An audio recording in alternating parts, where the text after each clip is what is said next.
మనోరంజనికి స్వాగతం. నేటి మనోరంజనిలో మహాభారత కథల నుండి 8వ భాగం వింటారు. అమ్మా, అందరూ వచ్చేసారా? వచ్చేసాం పిన్ని. ఈరోజు చిత్రాంగద విచిత్ర వీరుల జననం గురించి చెప్తానన్నావు కదా పిన్ని. అవునమ్మా. కొంతకాలం తర్వాత సత్యవతి సంతానులకు చిత్రాంగద విచిత్ర వీరులు అనే 2 పుత్రులు కలిగారు. చిన్నతనంలోనే వీరిద్దరి భారం భీష్మునికి అప్పగించి శంతనుడు పరమపదించాడు. తమ్ములిద్దరినీ పెంచి పెద్దవారిని చేసి వారికి విద్యాబుద్ధులు నేర్పించాడు. తల్లి సత్యవతితో సంప్రదించి తండ్రికి ఇచ్చిన మాట ప్రకారం పెద్దవాడైన చిత్రాంగదుని రాజ్యాభిషేకం జరిపించి భారమంతా భీష్ముడు వహిస్తూ పరిపాలన కొనసాగిస్తున్నాడు.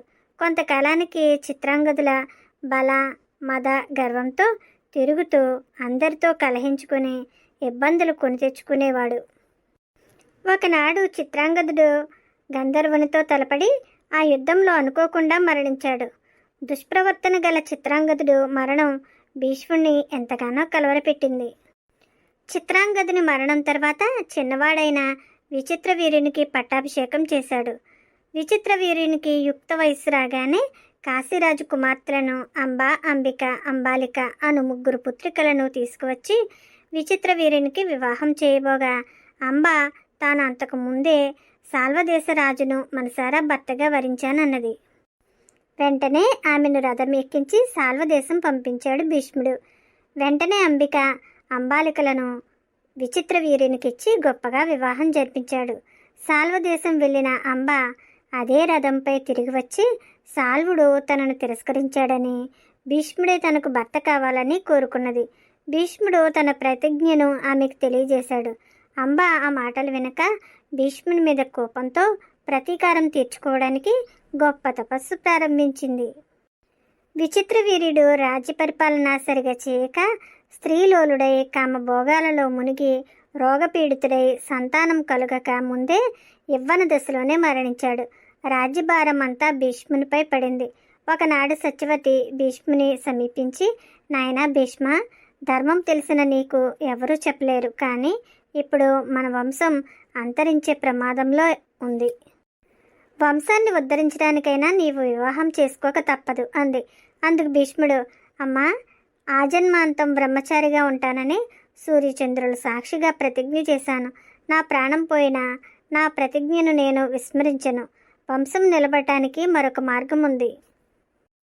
పరశురాముడు క్షత్రియ రాజుల సంహారం కావించిన రోజులలో వారి భార్యలు వంశం నిలుపుకోవడానికి విప్రోత్తముల ద్వారా సంతానమును పొంది వారి వారి వంశాలు అంతరించిపోకుండా కాపాడుకున్నారు.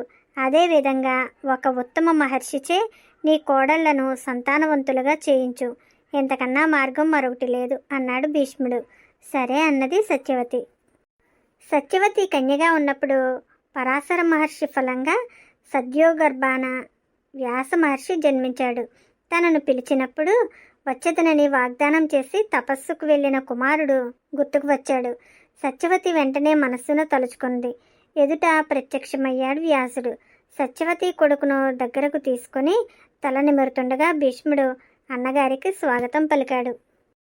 అంతటి వ్యాసుడు, అమ్మా, పిలిచావేమ్మా, నాతో పని ఏదైనా ఉన్నదా అని వినయంగా అడిగాడు.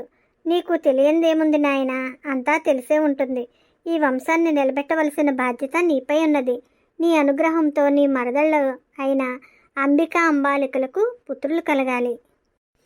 ఈ వంశము అభివృద్ధి పొంది ప్రజలను సంతోషపెట్టాలి. భీష్ముడు కూడా ఆనందిస్తాడు అన్నది. అప్పుడు వ్యాసుడు, అమ్మా, దేవర న్యాయాన సంతానం పొందుట న్యాయసమ్మతమే, కానీ 1 ఏడాది నీ కోడళ్లను దీక్ష స్వీకరించమనండి అన్నాడు. నాయనా వ్యాస, రాజసింహాసనం ఖాళీగా ఉంటే దేశ ప్రజలకు అనేక ఉపద్రవాలు సంభవిస్తాయి. ధర్మం నశించి అన్యాయాలు జరిపే క్రూరులు విజృంభిస్తారు. రాజు లేని రాజ్యం రాక్షస రాజ్యం అంటారు. అందువలన ఆలస్యం భావ్యం కాదు.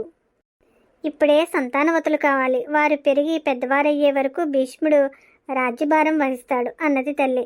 ఆమె మాటను అంగీకరించాడు వ్యాసుడు. సత్యవతి అంతఃపురానికి వెళ్ళి అంబికను ఒప్పించి వ్యాసుని వద్దకు పంపింది.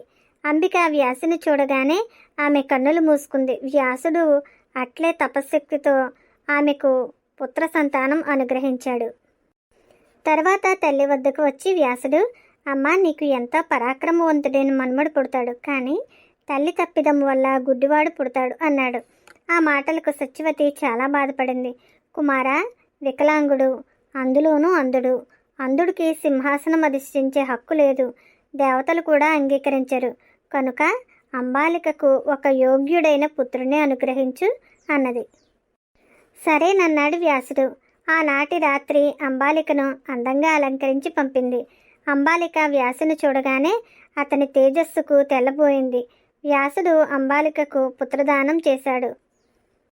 వ్యాసుడు తల్లి వద్దకు వచ్చి, అమ్మ, నీ చిన్న కోడలు అంబాలిక భయంతో కంపిత దేహంతో వచ్చింది కనుక ఆమె యందు జన్మించు కుమారుడు రోగపీడితుడిగా జన్మించి జీవితాంతం పాండురోగిగా జీవిస్తాడు. ఆ మాట విన్న సత్యవతి ఎంతో కలత చెంది, కుమారా, అంబికకు మరొక కుమారుని ప్రసాదించు అంది. తల్లి బాధను అర్థం చేసుకున్న వ్యాసుడు సరేనన్నాడు. వ్యాస మహాముని రూపురేఖలు, ఆయన వికార రూపాన్ని భరించలేక అంబిక తన దాసిని అలంకరించి వ్యాసుని వద్దకు పంపింది. ఆ దాసి వ్యాసును సమీపిస్తూనే లోక విఖ్యాతుడైన మహర్షి అనుగ్రహం తనకు లభించబోతుందన్న సంతోషంతో ఆ దాసి ఆయనను సేవించి సంతోషపెట్టసాగింది. వ్యాసుడు ఆమెకు పుత్రదానాన్ని అనుగ్రహించాడు. వ్యాసుడు తన వచ్చిన పని పూర్తి చేసి తల్లి కోరికను తీర్చి బయలుదేరుతూ తల్లి వద్దకు వచ్చి, అమ్మ, నీ పెద్ద కోడలు తన దాసిని పంపింది.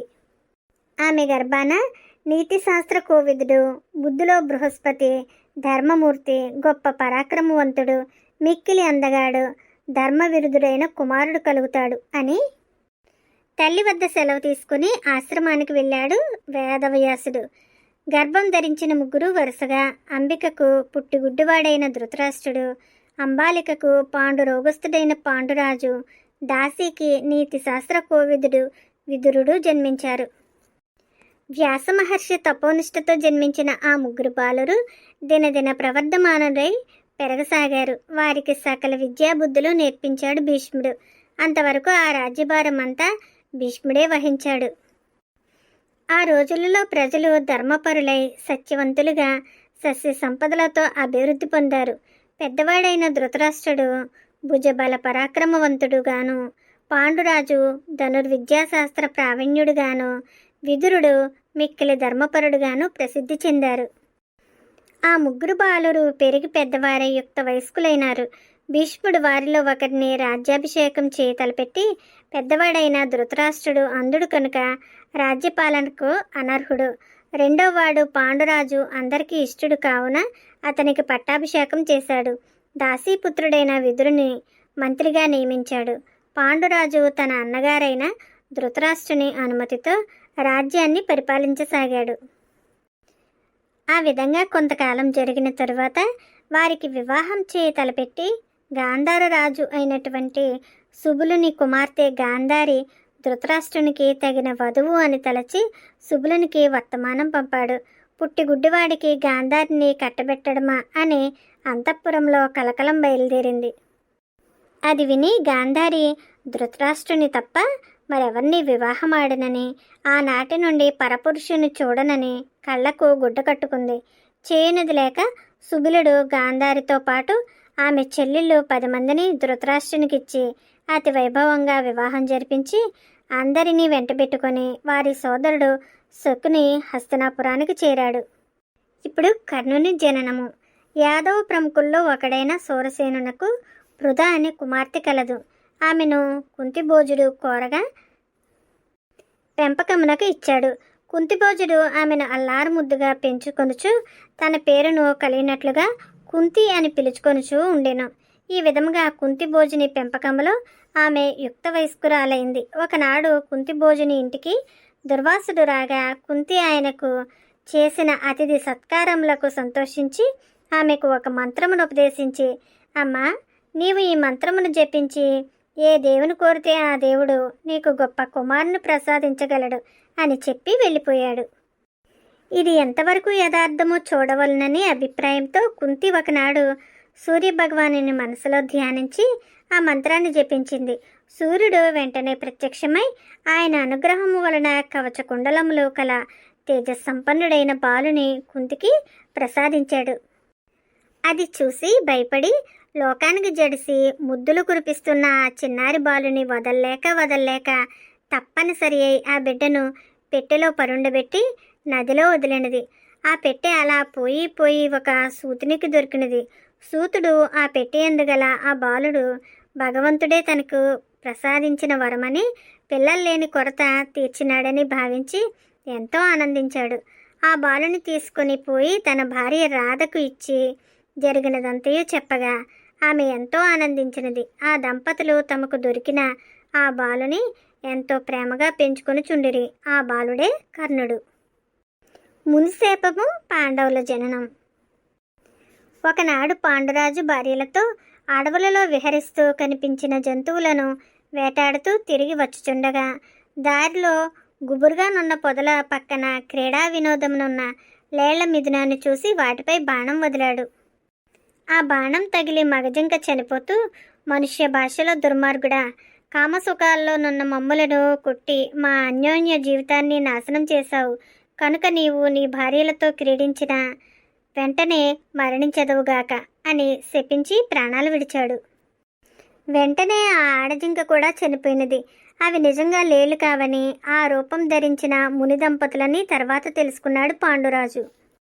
పాండురాజు ఆ ముని దంపతుల మరణానికి విచారించి తనకు ఎదురైన శాపానికి ఆందోళన చెంది ఈ జీవితమంతా ఇక్కడే గడపవలనని నిశ్చయించుకొనెను. కానీ తనకు పుత్రులు కలగకుండానే ఎంతటి ఘోరశాపం తగిలింది అనే విచారంతో కాలం గడుపుచుండగా కుంతి పాండురాజు విచారమునకు కలత చెంది తనకు దుర్వాస మహాముని ఉపదేశించిన మంత్రమును గురించి చెప్పినది. అది విని పాండురాజు మిక్కిలి సంతోషించి ధర్మదేవతను తలుచుకుని ధర్మజ్ఞుడైన కొడుకుని పొందమని చెప్పగా కుంతి ధర్మదేవతను తలుచుకుని ధర్మరాజును, యమధర్మరాజును స్మరించి అతని అనుగ్రహమున భీముని, దేవేంద్రుని వలన అర్జునుని పొందినది. కుంతికి 3 కుమారులు కలుగగా మాద్రి కుంతి వలన ఆ మంత్రమును తెలుసుకుని భర్త కోరికపై అశ్విని దేవతల అనుగ్రహమున నకుల సహదేవులు అను కవల పిల్లలను పొందినది. ఈ 5 బాలురు పాండురాజు పుత్రులగుట చేత వీరికి పాండవులని పేరు వచ్చినది. పిల్లలను చూచుకొనుచు పాండురాజు విచారమును మరిచి వారితో కాలక్షేపం చేయుచుండెను. కొంతకాలం క్రితం వ్యాస మహర్షి విపరీతమైన ఆకలి బాధతో హస్తినాపురానికి వచ్చాడు. గాంధారి ఆయనకు ఎదురు వెళ్ళి లోనికి తీసుకొచ్చి అతిథి మర్యాదలు చేసి ఆయన ఆకలి బాధ తీర్చినది. అందుకు సంతోషించిన వ్యాస మహర్షి ఒక కోరిక కోరుకోమనగా వీరులు ధీరులైనటువంటి బలపరాక్రమాలు కలిగిన 9 కొడుకులు కావాలని కోరుకున్నది. వ్యాసుడు తదాస్తు అని వరమిచ్చి వెళ్ళిపోయాడు. కొంతకాలానికి గాంధారి గర్భవతి అయింది. తన అక్కగారైన కుంతీదేవికి ధర్మరాజు జన్మించాడు అన్న వార్త వేగుల ద్వారా గాంధారీదేవికి తెలిసింది. తాను గర్భవతి అయ్యి ఉండి కూడా పిల్లలు కలగలేదన్న వ్యధతో తనకంటే ముందు కుంతీదేవికి పిల్లలు కలిగారనే ఈర్ష అసూయలతో తన గర్భాన్ని చిన్నాభిన్నం చేసింది. దానితో ఆమెకు గర్భస్రావమై పిండము గర్భాన్నుండి పడిపోయింది. ఈ విషయం వ్యాసునికి తెలిసింది. వెంటనే వ్యాసుడు వచ్చి ఆ మాంసపు ముద్దను 100 భాగాలుగా చేసి 100 కుండలలో పెట్టి జాగ్రత్త అని చెప్పి వెళ్ళాడు. సరిగ్గా సంవత్సరానికి ఒక కుండ నుండి ఒక బాలుడు ఉదయించాడు. అతనికి దుర్యోధనుడు అని పేరు పెట్టారు. ఇతడు పుట్టిన వెంటనే అశుభ సూచనలు రాజ్యం అంతటా వ్యాపించాయి. ఇదే సమయానికి పాండురాజుకు భీముడు జన్మించాడు. భీముడు పుట్టగానే వారికి అన్నీ శుభసూచకాలే. దుర్యోధనుని తర్వాత వరుసగా 99 మంది కుమారులు, చివరికి ఒక బాలిక జన్మించింది. ఈ 100 కుమారులు మరియు ఆఖరి బాలిక కలిపి కౌరవులు అంటారు. ధృతరాష్ట్రుని సంతానం కనుక ధార్తారాష్ట్రులని పేరు వచ్చింది. పాండురాజు మరణం. పాండురాజు ఒకనాడు కామమోహితుడై మాద్రితో క్రీడించి మునిశాపం వలన ప్రాణాలు పోగొట్టుకున్నాడు. పెద్దదానిని గనుక భర్తతో సహగమనం చేస్తానంది కుంతి. మాద్రి తప్పు తనదని చెప్పి కుంతితో ఒప్పించి నకుల సహదేవులను అప్పగించి భర్తతో సహగమనం చేసి అగ్నికి ఆహుతయింది. పాండురాజు చనిపోయిన తర్వాత కుంతీదేవితో సహా పాండవులందరూ హస్తినాపురానికి వచ్చారు. భీష్మ, ధృతరాష్ట్రులు, కౌరవ పాండవులను సమంగా పెంచసాగాడు. భీముడు అందరికంటే అన్నింటిలోనూ ప్రథముడుగా ఉండడం కౌరవ జ్యేష్ఠుడైన దుర్యోధనుడికి ఈర్ష్య కలిగించింది. భీముణ్ణి ఎలాగైనా మట్టు పెట్టాలనే తలంపు చిన్నప్పటి నుంచి దుర్యోధనుకి మనసులో నాటుకుపోయింది. ఒకనాడు భీముడు నిద్రించుచుండగా కాళ్ళు చేతులు కట్టి సముద్రంలో పడద్రోయించాడు. కానీ మరునాడు భీముడు యథావిధిగా ఇల్లు చేరాడు. మరొక మారు అన్నంలో విషం కలిపి పెట్టించాడు. భీమునికి విషం కూడా జీర్ణమైపోయింది. ఈ విధంగా చేసిన ప్రయత్నాలన్నీ విఫలమవుతుండగా దుర్యోధనునికి ఎక్కడలేని ఈర్ష్య, అసూయ, ద్వేషాలు అలా పెరుగుతూనే ఉన్నాయి. అమలు, రేపు కౌరవులు, పాండవుల యొక్క విద్యాభ్యాసాన్ని గురించి తెలుసుకుందామా? మరి ఇక ఇళ్లకు వెళ్ళిరండమ్మా. అలాగే పిన్ని, వెళ్ళొస్తాం. పిన్ని, ఇక వెళ్ళొస్తాం. జాగ్రత్తగా వెళ్ళిరండమ్మా. ఫ్రెండ్స్, మహాభారత కథలు మీకు నచ్చాయా? సబ్స్క్రైబ్ చేయడం మర్చిపోకండి. మహాభారత కథలు వినాలంటే మా జయవిహారిని తప్పకుండా సందర్శించండి. మరో కొత్త కథతో మరలా మీ ముందుంటుంది మీ జయవిహారి. నేటి మనోరంజనీలో మీరింతవరకు మహాభారతం నుండి కథలను విన్నారు. ఈ కార్యక్రమం ఇంతటితో సమాప్తం.